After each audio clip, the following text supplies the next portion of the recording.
ज्ञानवापी मस्जिद में नमाजियों को वजू में हो रही दिक्कत पर सुप्रीम कोर्ट का अहम निर्देश। प्रशासन संबंधित पक्षों के साथ करेगा बैठक। शुक्रवार को मामले पर होगी अगली सुनवाई। मनीष सिसोदिया की न्यायिक हिरासत बढ़ी। सीबीआई केस में 27 अप्रैल और ईडी केस में 29 अप्रैल तक बढ़ाई गई न्यायिक हिरासत। ममता बनर्जी के भतीजे अभिषेक बनर्जी को सीबीआई का समन। एसएससी केस में सीबीआई ने भेजा समन। बढ़ सकती हैं मुश्किलें। गिरावट के साथ बंद हुआ शेयर बाजार। सेंसेक्स 520 अंकों की गिरावट के साथ 59,911 अंक पर हुआ बंद। निफ्टी 121 अंकों की गिरावट के साथ 17,707 अंक पर हुई बंद।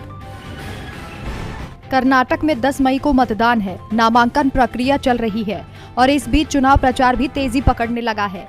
राज्य में कांग्रेस और बीजेपी के बीच कड़ा मुकाबला माना जा रहा है, तो कई सीटों पर जेडीएस भी मजबूत दिखाई दे रही है। कांग्रेस के स्टार प्रचारक राहुल गांधी 2 दिन से कर्नाटक के दौरे पर हैं। रविवार को उन्होंने कोलार में सभा की थी, जहां उन्होंने मोदी सरकार को ओबीसी, दलित और आदिवासी विरोधी बताया था। इसके लिए उन्होंने केंद्र सरकार के आंकड़ों का ही सहारा लिया। तो आज उन्होंने भालकी से चुनावी हुंकार भरते हुए बीजेपी और आरएसएस पर जमकर निशाना साधा। इसके साथ ही राहुल गांधी ने ये भी बताया कि वो जनता से किए हुए सभी वादे निभाएंगे। राहुल ने कहा कि 40% की कमीशन की सरकार का नारा हमने नहीं, कर्नाटक की जनता ने दिया है। मैंने हमेशा चुनावों में अपने नेताओं से कहा है कि जनता से सच्चे वादे करें। मोदी जी की तरह 15 लाख के झूठे वादे ना करें। काले धन को वापस लाने के झूठे वादों से दूर रहें। कर्नाटक में चुनाव जीतने के बाद पहली कैबिनेट की बैठक में महत्वपूर्ण 4 फैसले ले लिए जाएंगे, न कि मोदी सरकार की तरह सत्ता में आने के बाद कांग्रेस अपने वादों को भूल जाएगी। इतना ही नहीं, राहुल गांधी ने कर्नाटक में लिंगायत धर्म के गुरु बसवन्ना जी को लेकर कहा, देश में सबको जगह मिलनी चाहिए, सबको एक साथ मिलकर चलना चाहिए। ये बसवन्ना जी की सोच थी, लेकिन उस सोच पर आरएसएस बीजेपी आक्रमण कर रही है। जो सबसे गरीब कमजोर लोग हैं, उनसे धन छीनकर 2-3 अरबपतियों को धन दिलवा रहे हैं, लेकिन आप बीजेपी को पहचान चुके हैं।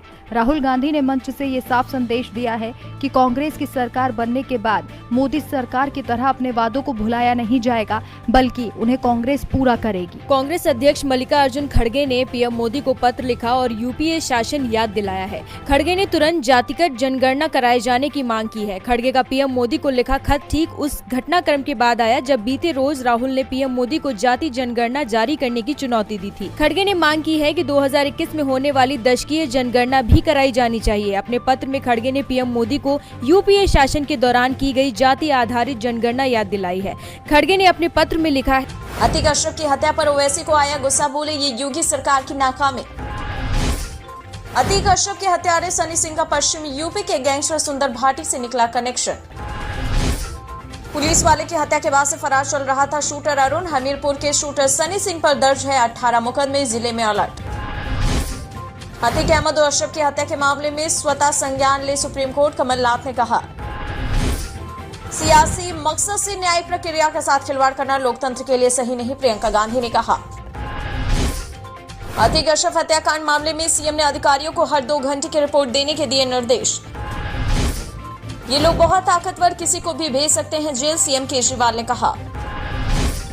बिहार में पूर्वी चंपारण में जहरीली शराब पीने से अब तक कईयों की मौत, 6 निलंबित। और जगदीश शेट्टार थाम सकते कांग्रेस का हाथ, तो भड़के येदियुरप्पा बोले, जनता के सामने लाऊंगा इनका असली